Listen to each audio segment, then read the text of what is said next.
Hello everyone, welcome back to Contraband Fan.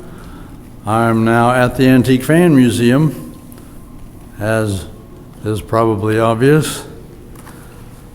Fan collection even bigger than mine and with a much nicer place to show it. And I'm so impressed that my fan is in here among one of several. The newest from Contraband Fan, the Quadrophanic. Still debating whether or not to run with that name. In any case, it has moving parts on it, and people were telling me that my post-OSHA era of fan design wasn't going over well. There's moving parts and it's dangerous and scary. And I said, you want a grill on it? Okay.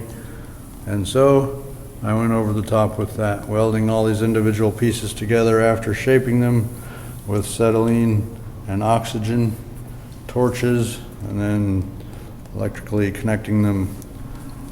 So this has the 4 fans and 1 switch for each fan and the central switch. So you can turn each one on and off, or any combination thereof. Once you discover your favorite way to have it running, then you need not bother with multiple switches anymore. You got a single switch that operates the whole thing, turning it on and off. And the Fan Museum is in the factory, or the warehouse, where the ceiling fans of Fanimation are stored and shipped from, hence the noise in the background. Anyway, this is the newest. Okay, you want to hold on to that? I have help today. I have my camera person helping. On this fan, it has a wind-up stand that allows it to lean back. Unfortunately, I built that, and then after the fact, I decided to add the grills on because everybody was scared of moving parts and stuff. So I got the grills on now. It's thicker and heavier. Let me see that for a second.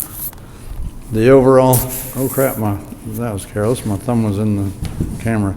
The depth of the whole thing won't allow it to lean back very well, but it has a stand on it now that folds up for tidy, neat storage. But the thing went overweight and over volume and stuff, so I was checking to see if I could actually build such a thing and cause it to pass through the grill. And it does. Needs a little further engineering, but the main thing was I finally got it done, and finally got it where everyone can see it at the Fan Museum in Zionsville, Indiana. I did the paint job on the inside and outside of the back grill, front and back of the front grill, and the body of it needed paint next to those colors. Galvanized steel with weld scorches was not impressive to look at. So this one is the latest and biggest time-consuming Contraband Fan project as of yet. Also on display presently is another one I made that is made out of an old 410 refrigerant POS Chinese knockoff air conditioner that expired, and I was parting it out, and that blade and this box just screamed needing built into something. Of course, it didn't have a front grill on it, so I fabricated that at much less labor-intensive rates than the other bigger show-offy piece, but this one's functional and quiet. And the Chinese knockoff motors actually outperform ours by the bearings gliding smoothly and no clatter. The motors way outlast the air conditioners, which is a shame. The condensers stop up and people don't know how to maintenance those, and the unit gets set out by the curb and the metal scrappers grab it up and destroy it. All the copper and aluminum are torn out, and the steel, and the Freon is vented, which is a felony. But they have to have their beer money. Besides, they got rid of our manufacturing, they got rid of our jobs, now they're after our materials. Fortunately, the bottom's fallen out of scrap metal prices pretty much. Put a stop to those morons and their theft. which is good, because now I might be able to still locate parts.